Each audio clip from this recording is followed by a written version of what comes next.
On February 17, 1944, Japan's most fortified naval base lost 60 ships in a single day, and nobody there saw it coming. The men stationed at Truk Lagoon thought they were safe. By early 1944, the Japanese Navy had transformed this atoll in the Central Pacific into something resembling an unsinkable fortress.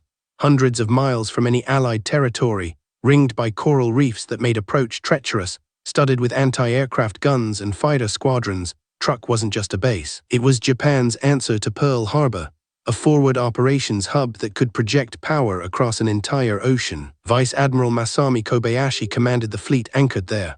On his desk sat intelligence reports, some accurate, some not. What he knew, American carriers were operating somewhere in the Pacific. What he didn't know, they were already steaming toward him at full speed, 180 miles away, with orders to obliterate every ship in the lagoon. February 16, 1944. The Japanese received their first warning. A scout plane spotted American task forces. Kobayashi made a decision. Rather than order an immediate evacuation, he chose to keep most ships in the lagoon. The reasoning was cold calculation. Moving them would expose them to attack in open water. Here, sheltered by the reef, defended by guns and fighters, they had a better chance. That decision would cost him nearly everything. 6 hours later, at dawn on February 17th, the first wave hit. 50 American carrier aircraft screamed down from the clouds. The anti-aircraft gunners opened fire, thousands of rounds per minute, but there were too many planes coming too fast from too many angles. Within minutes, the first ship was burning. The Japanese fighters scrambled. Pilots who'd trained for months got maybe 90 seconds of warning. They knew what they had to do: get airborne, climb, intercept. Some made it, most didn't. The American pilots had surprise, altitude advantage, and superior tactics. In the first hour alone, Japan lost over 30 aircraft. By noon, the first wave was gone. The men in the lagoon thought it might be over. They didn't know, couldn't have known, that the American task force had sent another wave, and another. This wasn't a raid.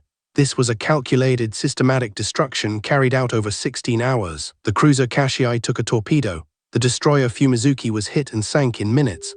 The transport Eikokumaru, carrying ammunition and supplies worth millions, erupted in flames. One by one, Japan's carefully gathered naval assets were reduced to wreckage. Crews abandoned ship after ship, swimming through burning oil and debris. By the time darkness fell, the arithmetic was merciless. Japan had lost 59 ships, not damaged, not crippled, sunk. The death toll, somewhere between 400 and 600 Japanese sailors. Hundreds more were wounded. Kobayashi's decision to keep the fleet in the lagoon, made with the best information he had resulted in the single largest naval loss of the Pacific War. What happened next was equally brutal, but in a different way.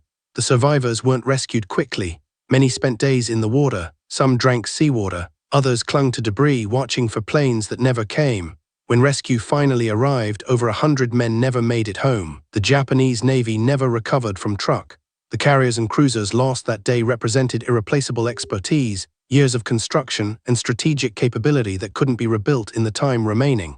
Japan would keep fighting for another year and a half, but Truk, in a single afternoon, had ended any realistic hope of naval dominance in the Pacific. Decades passed, the wrecks remained. Truk Lagoon became a graveyard, literally and metaphorically. The ships sank in waters between 100 and 200 feet deep, cold enough that decomposition slowed, dark enough that sunlight never reached them. They sat on the bottom, intact, as if waiting. In the 1960s, divers began exploring them. What they found was haunting. The ships were preserved almost perfectly, not by design, but by the ocean itself. Corridors still held the personal effects of men who died 80 years earlier. Skeletal remains lay in crew quarters. In the cargo holds, ammunition and supplies sat exactly as they'd been loaded in 1943. Some of those wrecks still posed danger. Unexploded ordnance remained aboard. Hydrogen sulfide gas pooled in enclosed spaces. Divers had to make split-second decisions, just like Kobayashi had 80 years earlier, knowing incomplete information. One wrong move meant death. The Ghost Fleet, as it came to be known, became a monument to something historians often overlook: the weight of command decisions made under pressure, with incomplete information in split seconds. Kobayashi made the rational choice given what he knew.